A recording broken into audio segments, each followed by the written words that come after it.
This is the e-learning podcast, episode number 14. Teachers really need to bridge that gap by actually using what's called teacher presence behaviors to be as present as possible, like to, almost reach through the screen and just, make a personal connection with every single student.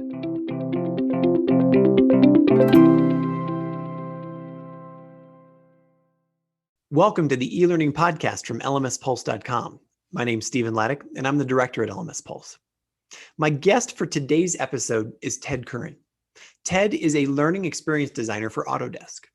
Ted also blogs at tedcurran.net, where he has been writing about educational technology, free online learning apps, and effective pedagogy since 2008. Ted's a pragmatic man. He understands the importance of creativity and inspiration, and he doesn't shy away from recommending a free app or two that will help you to try new things in your teaching. In that vein, let me invite you to sign up for free to the Elearning Success Summit, and you can check out his talk, which is called Need a Back Channel? Use a Slack Channel. How chat platforms like Slack increase learner engagement and success during content delivery. And you can see what I mean. In this riveting and very insightful conversation, Ted and I talk about how Autodesk was lucky to host the last face-to-face e-learning conference and the challenges that came in converting a year's worth of instructional design content into a fully online setting. We also talk about Ted's ideas and successes on fixing the online learning backlash that many students, teachers, and parents face as they met a rushed and subpar e-learning experience. We also talk about why, as educational technologists, it can sometimes be unfair to blame teachers for an unengaging virtual experience, and why the UX of the teacher is at least as important as that of the student. We also talk about the value of structure, collaboration, and narrow roles in online education teams to prevent the all too common teacher burnout that comes from having too many hats. And finally, we talk about the need to rethink teaching in online media and the 4 new roles Ted believes online teachers are meant to take on. But before we get started, a quick word from our sponsors. The e-learning podcast is sponsored by the Elearning Success Summit. Learn from more than 40 experts how to teach, work, and learn online without being overwhelmed. Get your free ticket to the summit at elearningsuccesssummit.com. And lmspulse.com, your best source for news, information, and resources for e-learning professionals for more than 10 years. Get our free roundup of the week's top news at lmspulse.com. Hi, Ted. Welcome to the show. Hey, Stephen. Good to see you again. Ted, the last time we spoke, I didn't see those guitars in the background. Are you still sitting in the same house, or what's happened behind you? Yeah, we're in a pretty new house. I think it was the same last time we spoke, but we've only been in here, we moved in right before the quarantine started. And so I've just had a chance to turn this room from the last empty room where we just had boxes to a really nice home studio and my work from home location. So this is it. That's super cool. I like the silver linings around the lockdown. Yeah. How, I know you work for Autodesk. You're a learning experience designer. What's been happening over the last 2 or 3 months here? Have you seen any real aha moments? Have you seen any real, have there been massive changes, or has it just been kind of the slog of daily of, continuing to push forward online learning? We've been pretty lucky. Autodesk, I believe, was the last big company to host a learning conference before the lockdown order happened. So the biggest conference of the year is called One Team Conference, OTC, and it was, it's the biggest event of the year for Autodesk, and it was right at that time where people were like, "Are we going to go?" Or, and they ended up doing it. And since then, some of the other smaller conferences that we do during the year, we've transitioned from fully in person to fully online, in a number of months. And one of the projects that I work on is a live experience for partners globally, where we basically designed a curriculum and then offer it to different Autodesk partners in different parts of the world. And we've had to completely revamp that to make it fully online too. But in addition to, more or less day-to-day work has been pretty much the same, and we've been really lucky to be able to continue going as we're going.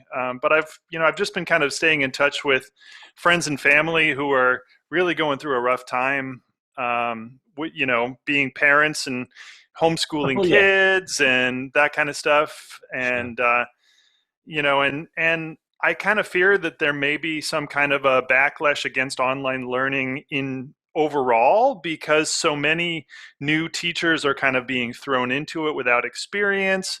Parents maybe are being exposed to it for the first time, and I really wonder what's going to happen to the overall field if enough people just go, oh, online learning, that doesn't work, and so I think it's really important to share best practices and really kind of, educate the classroom teachers who are kind of moving into the online realm for the first time, what works. Before I ask you about what works and what doesn't work, or what you've experienced, tell us a little bit about your specific role. Like, what is a learning experience designer? Just gives people a sense of are you crafting, online experiences? Are you building curriculum? What exactly, are you contributing to? Yeah. So, just for some background, previously I had been a high school teacher, and then I eventually moved into instructional design in higher ed, and then I moved to Autodesk. And this is as I've transitioned out of the classroom and into this role, my role has really sharpened to just developing learning content. And so this is something I want to talk about a little bit later, because I feel that teachers are sort of asked to wear too many hats, and I feel like I've been very lucky that I'm given a very narrow role where I'm able to work with the subject matter experts within the company, interview them, develop a set of concrete learning objectives for trainings that we're going to develop, take whatever content they have and put that kind of layer of sort of Hollywood razzmatazz, just sort of like nice production values married with effective pedagogy practices.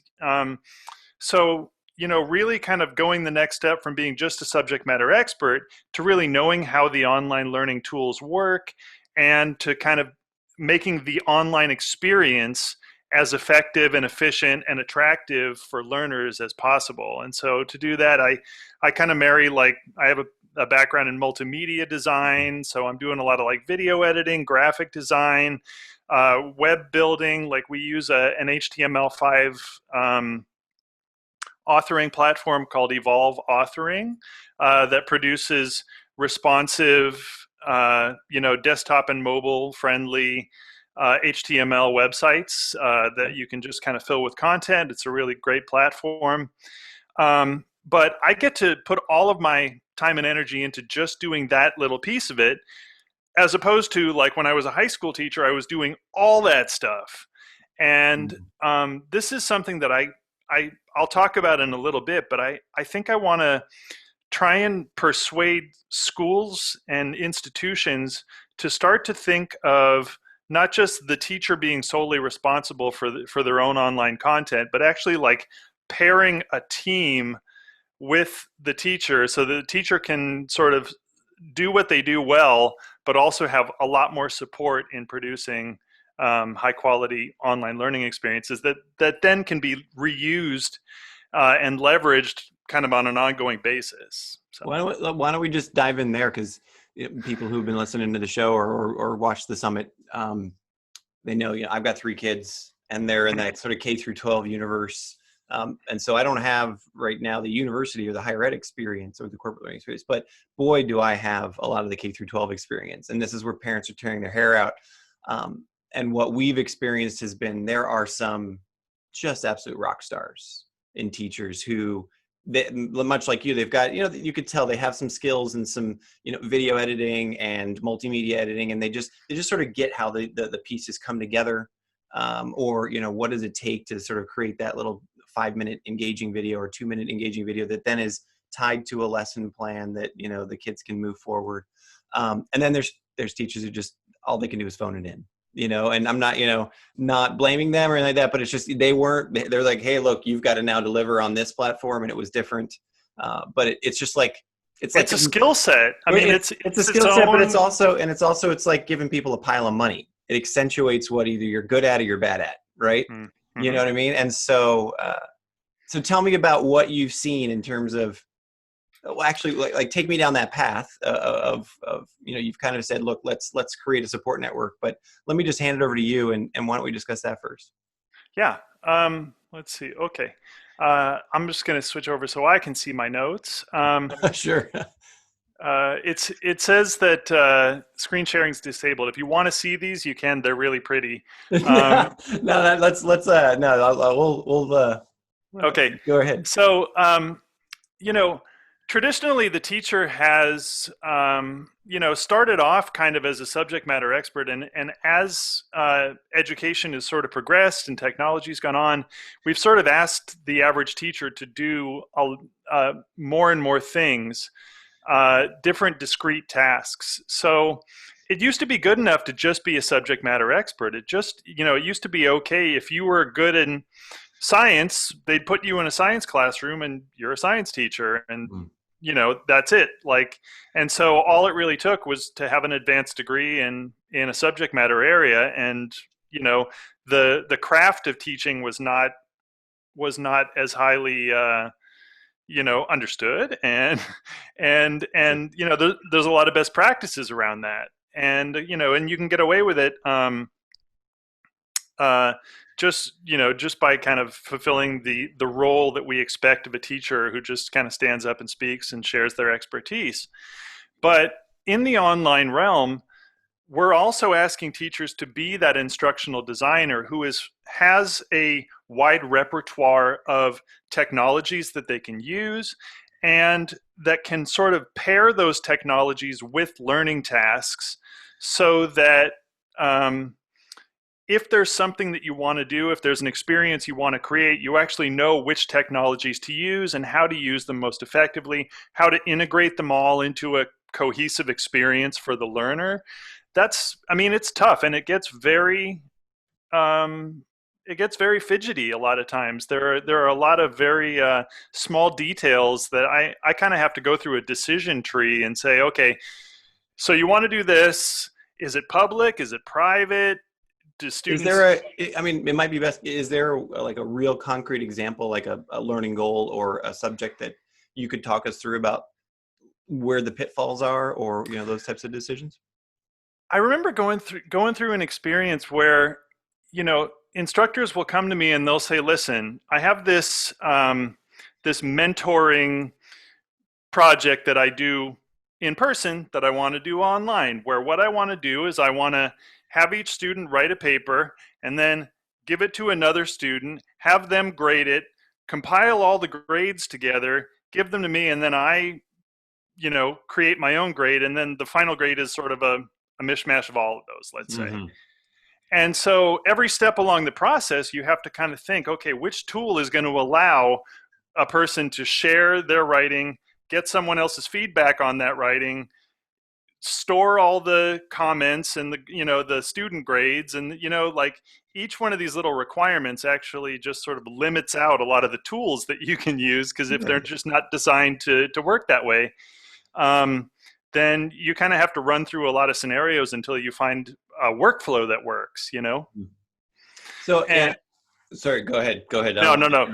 That's the end of that thought. I think one of the things that many people think of immediately when they think online training, they think of a compliance training, where it's, okay, I'm now supposed to be at my computer, and I click on start, and then there's, sort of the recorded video, and then there's the multiple questions, and the next video, multiple question, next video, and talk me through the universe. Like, you just described something that's totally different. You talked about, either a Google Doc or a OneDrive document or something like that, where, okay, now we're sharing a document and there's comments. And like, for instance, this is what my eldest child is dealing with, right? Where he'll turn in a paper and then the teacher comes back with comments, then he's expected to reply to those. And then there's another, there's more criteria that have to come in there.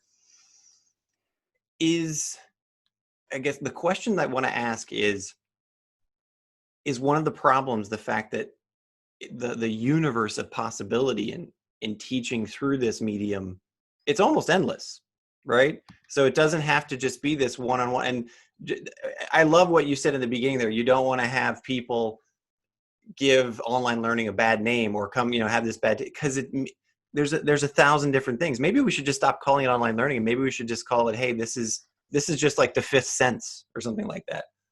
Yeah. Yeah. I mean, it's made more challenging by the fact that like a lot of the different tools, especially the free tools that a lot of people will use, have their own sort of like weird kind of business models where, they allow you to do some things and not others. They all have limitations because the features aren't all built out just the way you might like. Each piece of technology represents the progress that's been made in building that technology up until this point. And I thought where you were going with that last question was almost kind of like, how do you start to glue together experiences into something that's cohesive, because I started experimenting with WordPress, which is just a blogging platform, but it is the number one publishing platform on the whole internet. Mm-hmm. And which means that anything that you can do online, you can do in WordPress. And it does a really good job of just letting you put all the different pieces together in a cohesive whole so that you can create a sequence where you go from, a little introduction and then a video and then maybe a little interaction and then an embedded tweet from somewhere. And you can take pieces from all over the web and form them into a guided experience that you can walk somebody through. The Evolve platform that we use is essentially that, but it also has some kind of nice built-in features for things like review activities, like matching and fill in the blank and just kind of check your own understanding questions. And so we use it as a way of not only certifying learning at the end of a unit, but actually giving people a little space where after they've been exposed to content for the first time, they can actually go through a few activities and say, okay, did I really get the relevant points out of this thing I just watched or read? Mm-hmm. And so thinking of that sequence from the time the learner is exposed to information for the first time, how do they commit it to memory? How do they make sure they've got it? And then how can they, certify that they're kind of ready to move on to the next activity? And then how do you sequence that? And so that's kind of what we think about. How important is it for either a teacher to choose or an institution to choose the platform that they're going to use to deliver materials, right? You just described, you're using the Evolve system. You also just described about experimenting with WordPress. We talked about Google Docs.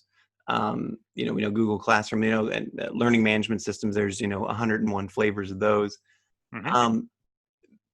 If you were to take the universal view and step back and say, look, they all pretty much deliver the same kind of stuff. There's a content management system. There are different bits and pieces that you can pull together to do quizzes and do, books and do assignments and those kinds of things. And then there's a grading portion, and then there's a feedback portion. How important is selecting that first platform for either an institution or does it, in your opinion? It is. I think is there really night and day, or? Yeah, I think there is. And, institutions really vary on how open or closed they are. And so, there are scenarios when it's really up to the teacher to just do whatever they can. And that may involve using free tools that you find on the internet. That may involve paying for whatever works for you. But there's very little kind of central control over what technology you can use. Like when I was I was a teacher in a charter high school, and it was really very entrepreneurial. It was just like, we're not going to tell you what to do. Do what you can. I went from there to Samuel Merritt University, which is a healthcare university that is actually owned by a hospital system. Mm. And so, and That's it less open.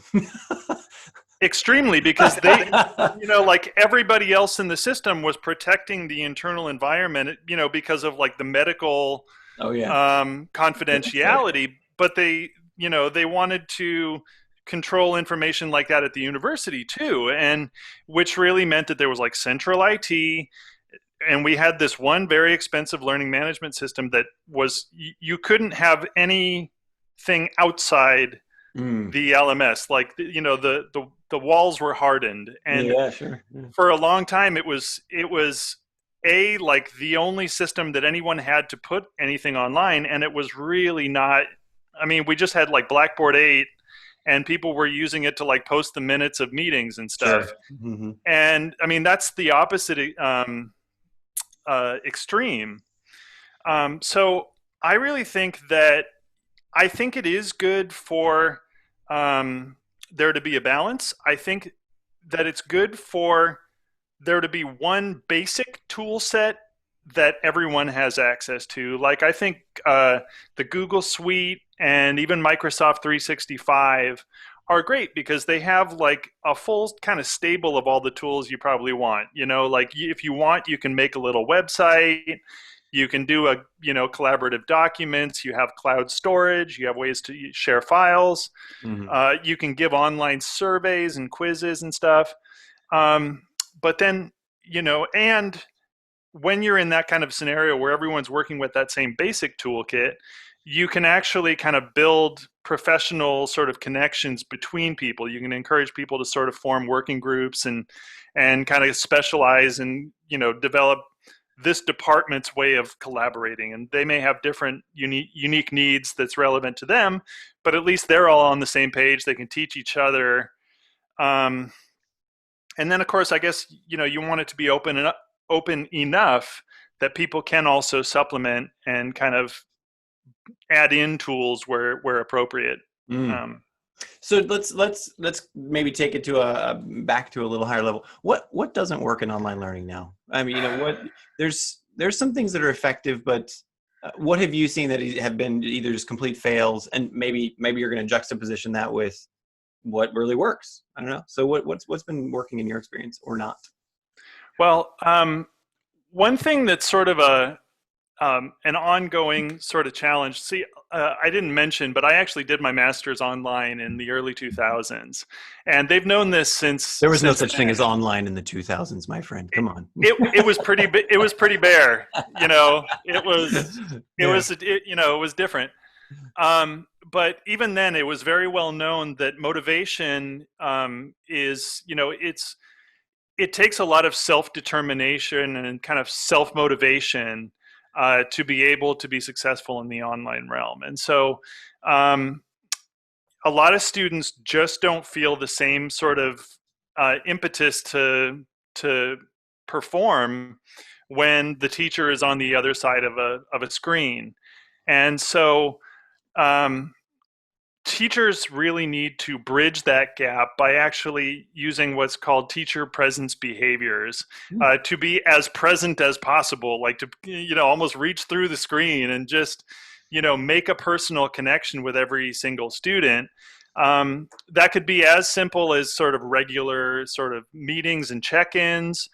Back in those days, it was kind of a big deal to have a profile picture in the LMS, But, my group, since we've been on the lockdown, we've started a coffee klatch every morning where for 15 minutes in the beginning of the day, anyone who wants to comes and we just, have a little nice morning wake up call. And it's just those little things that actually kind of help you keep the relationships, because I think people are more motivated by relationships in some ways than they are by the work sometimes. Let me ask you, like, go a little deeper on that one right there. Again, taking from the experience, I know, my wife and her work, they have, there's a weekly meeting, there's, team meetings, there's those kinds of things and then for my children, there's sort of like, hey, we're going to have some social time, in school just to do that. My question is in the voluntary nature of those, Mm-hmm. in that what we've seen, as I think has been a fairly typical experience, is that for the first couple, my kids were all about it. They were all into it, and that was great and like that. But very quickly, they're like, we don't have to do that, and it's just, it's a bunch of noise, and it's a bunch of people, blah blah blah. Yeah. It just sounds like it's that is yet another skill set or another thing that we're discovering. It's almost like organizing an online conference every day for 30 minutes, where somebody's got to control the conversation. Somebody's got to run an agenda of some kind. It's got to be structured, is what I'm saying, in some way. Otherwise, it's just cacophony. Yeah. Yeah. Yes. I mean, like, in addition to having time together, you have to, that time has to feel productive, and it has to feel like worth doing. Right.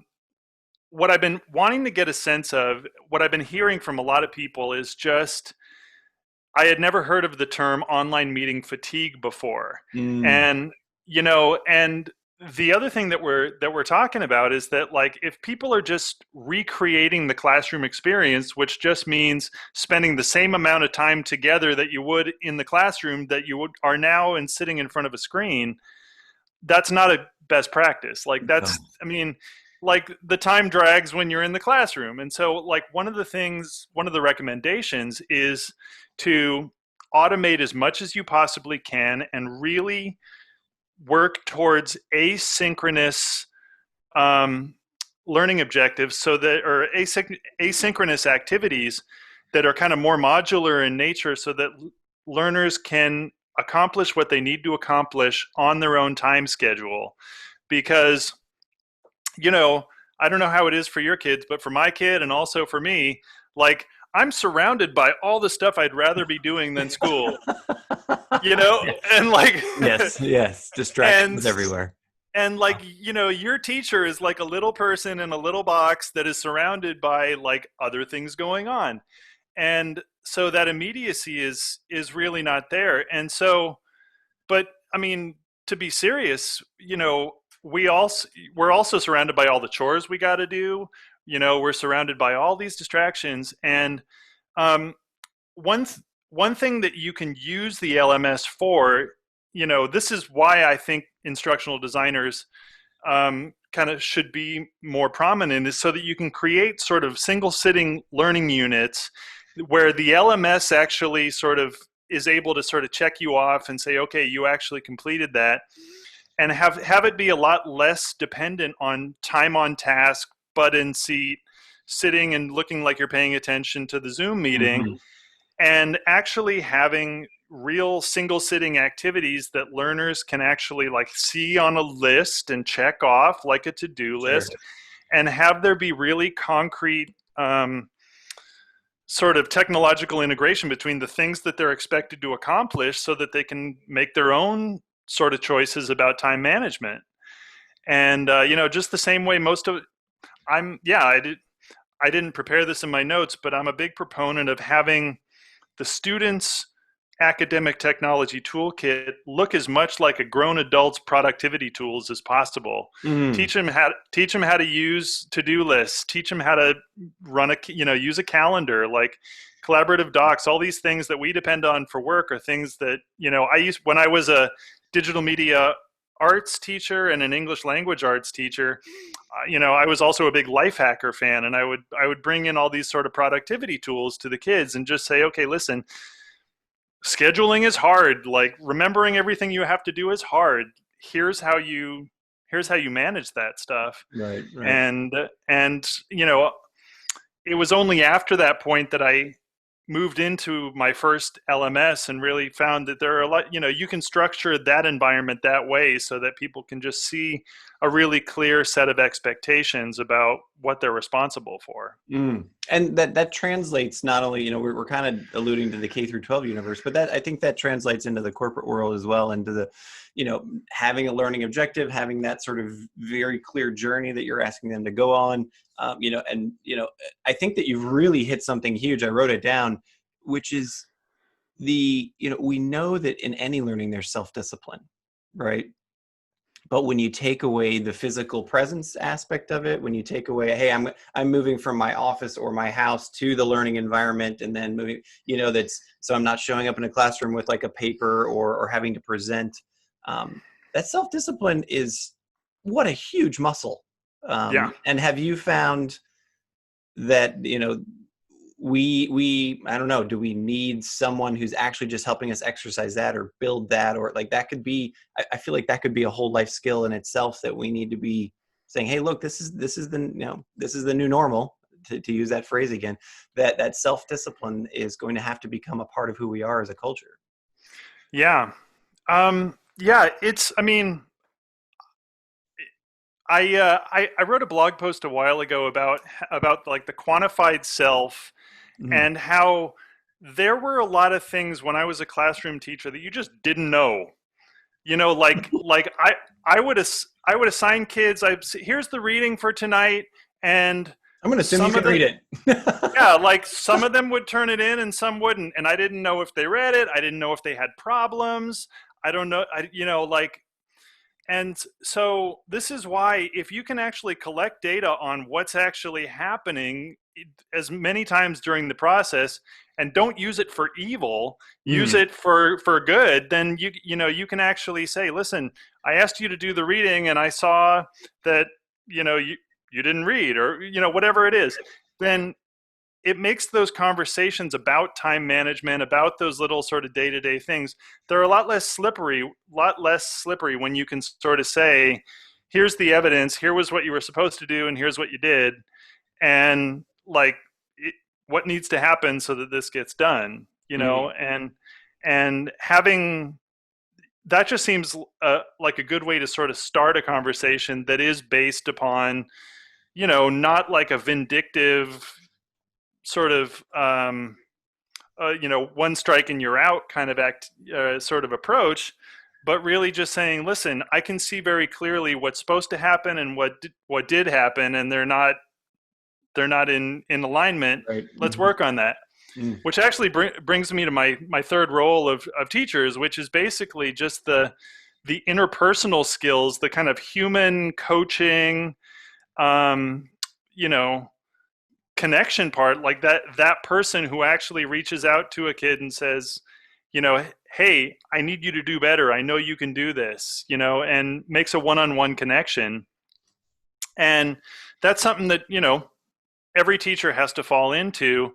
But if you're too busy preparing what you're going to say and not spending enough time just like connecting with learners one-on-one and like making a human connection with them, it's harder to make those kind of changes, like you're saying about teaching those soft life skills, time management, self-motivation. They will do that for you if they like and respect you and want to please you, and if you're actually making that connection and just saying, listen, I expect more from you. I have high expectations. Like, let's do this. I think it's like I was saying earlier as well, with it, that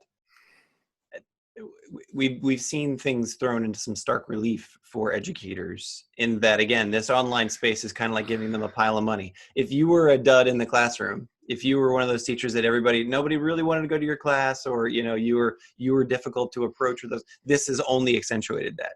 And for those teachers who are sociable, who were, hey, we're on the same team, let's figure out how to do this together. This is also, they naturally flow to that piece in the learning puzzle of, how can we do this together, and let's figure out the tools that help us to do that, right? So I think that's really just it's been laid bare very quickly. That's interesting. So you mentioned this is the third role. We didn't enumerate the other two roles. So subject matter subject matter expert number 1, instructional designer number 2. Number 3 is like interpersonal expert, coach, mentor. And then the fourth one is psychometrician, is what I call it. But it's really... Before you go down psychometrician, make the distinction between subject matter expert and instructional designer, just like, real quickly in a paragraph for me, about what's the difference? The subject matter expert is simply the person that knows all the right answers. The instructional designer is the person that has the techniques to design effective learning experiences. That's knowing the technology, that's having a clear understanding of human learning, and having the skills to be, and the time and energy to build,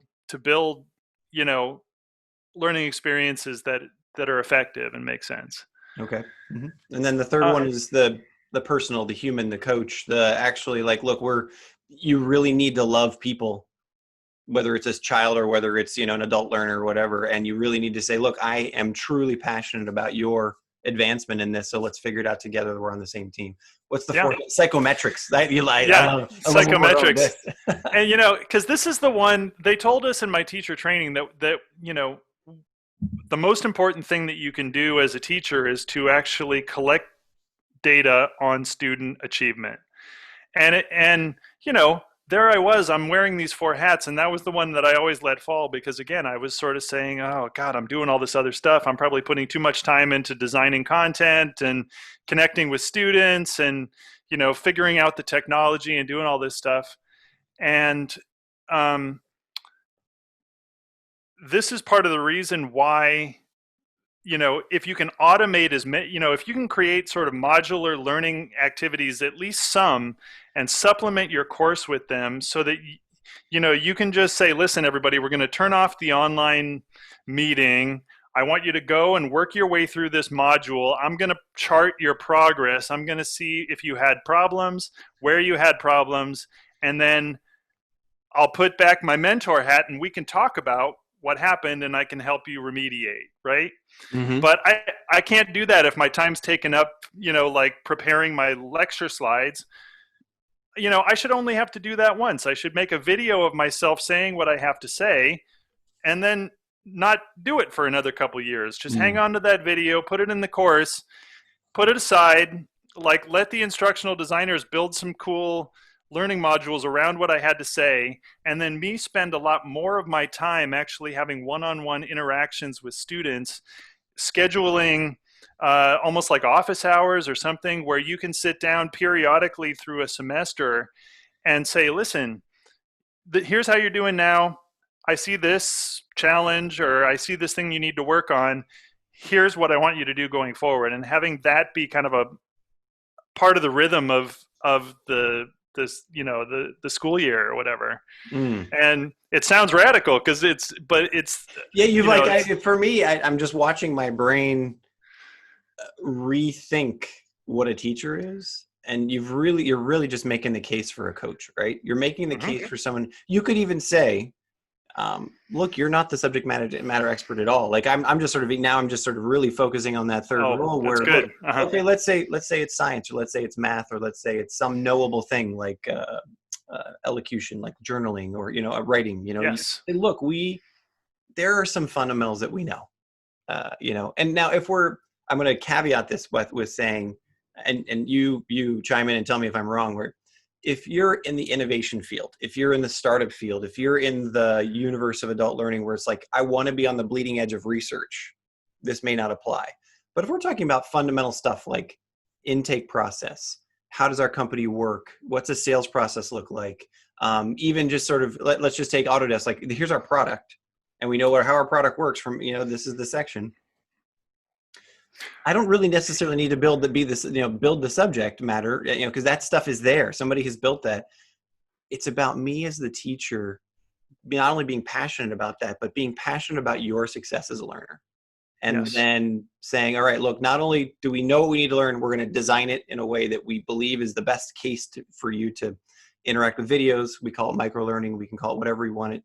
And then following up with that, those psychometrics, which is just like, hey, look, you don't seem to really do well when I just sort of leave you alone. So I'm going to pay more attention to you. Or, hey, maybe you don't really need a whole lot of help. So I'm going to let you be a more independent learner, and I'm only going to check in with you. So I'm going to stop there, but why don't you comment on that? You reminded me. I have another post on my blog people can read up. It's called Teacher as Curator.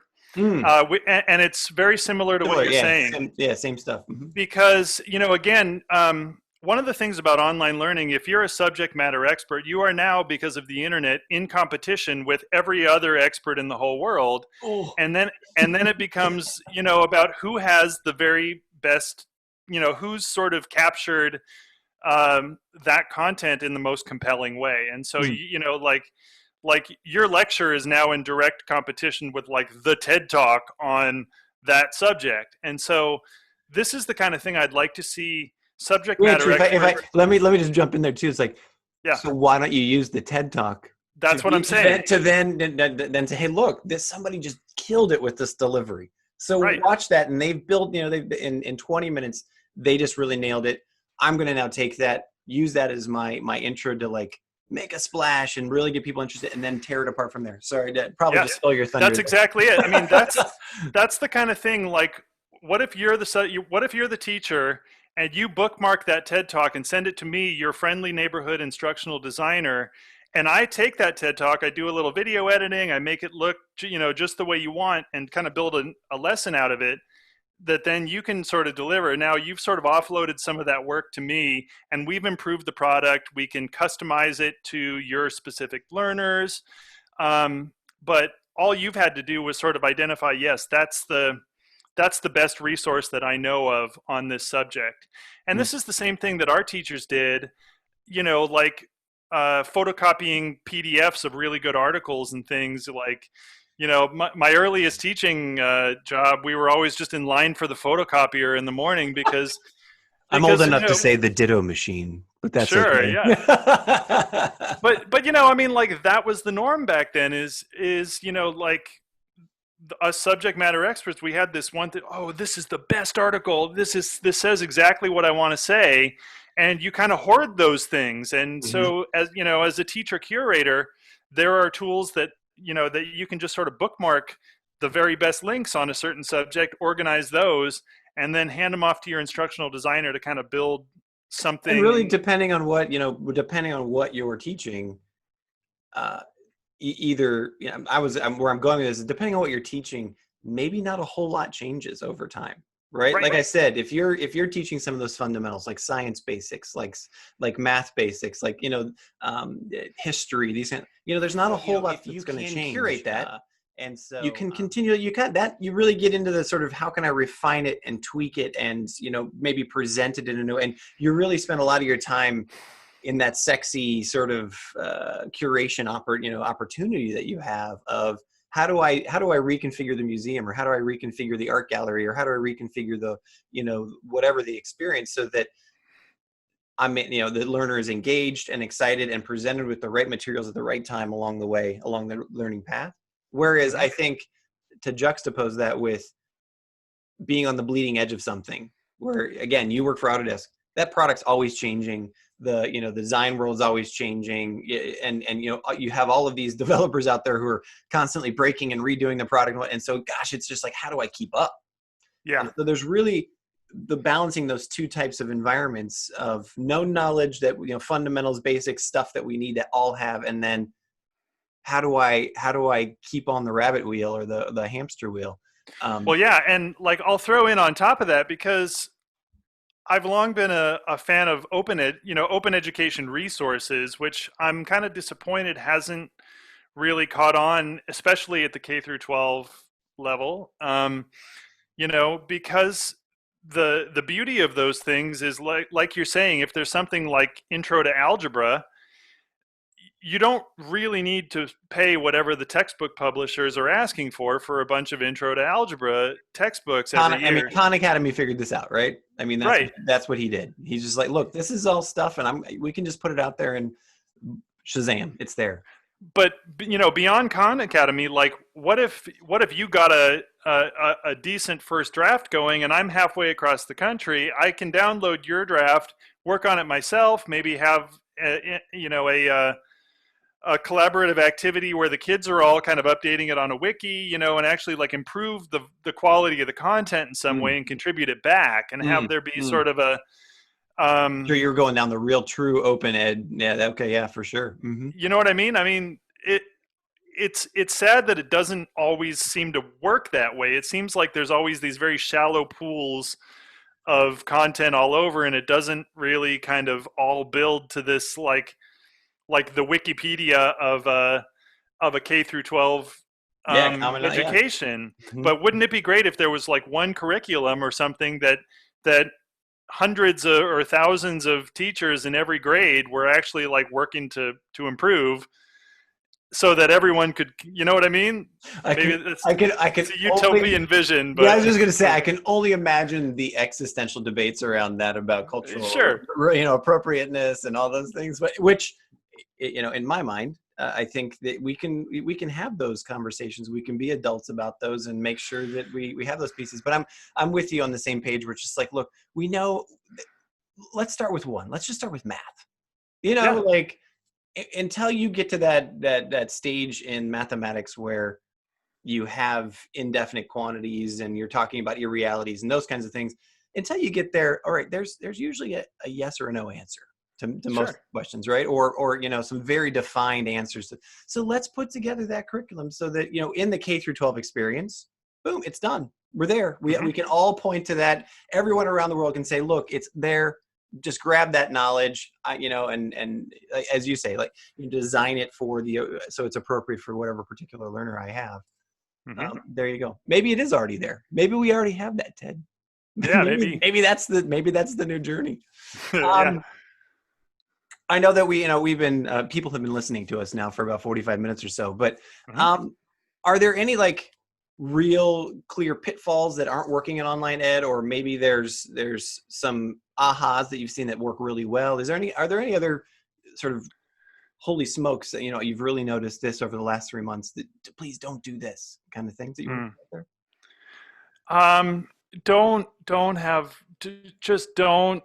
Don't have long Zoom meetings. Oh, here, before we go, this is one thing that I want to say, because when I was at Samuel Merritt University, I kind of spearheaded the first student learning survey of the online learning offerings that they had. And I remember the number, yeah. And it was kind of, well, no, it was well received, but I remember the two top complaints were the instructor's poor use of technology and inconsistent online course design. I just wanted to take a moment and ask people to empathize with a student who has to go from your class to someone else's class to someone else's class to someone else's class, and contend with 5 or 6, however many different approaches to setting up an online course environment, different grading scheme, different expectations, like different look and feel, different sort of online interactions when they get in there. Maybe there's a syllabus, maybe there isn't.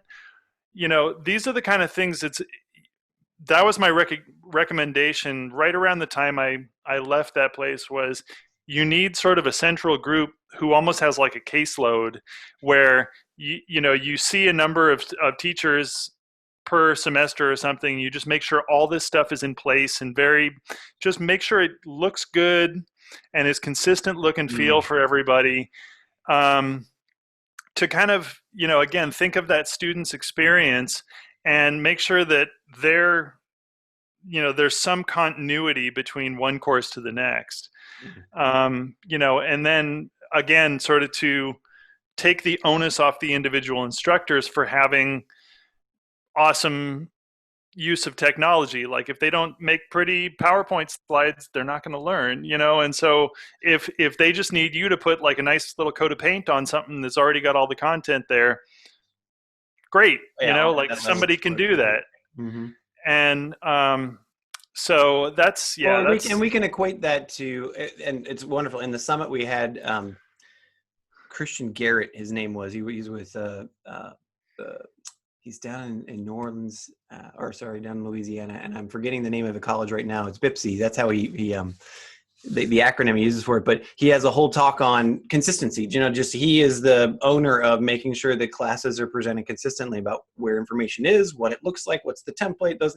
And we've had several people on this show and in the summit just sort of really make that point that you're making, where it's like, look, at least have the experience be equivalent from class to class to class. You wouldn't go into an Apple store or a Starbucks or whatever and say, oh wait, I don't know where to get the coffee, or I don't know where to, where would I look for help, or that every single one looks the same if you're in California or if you're here in Bangkok. Literally, they look exactly the same for a reason, right? Yeah. And you want the experience to be something that the user can come in and say, look, I have a need.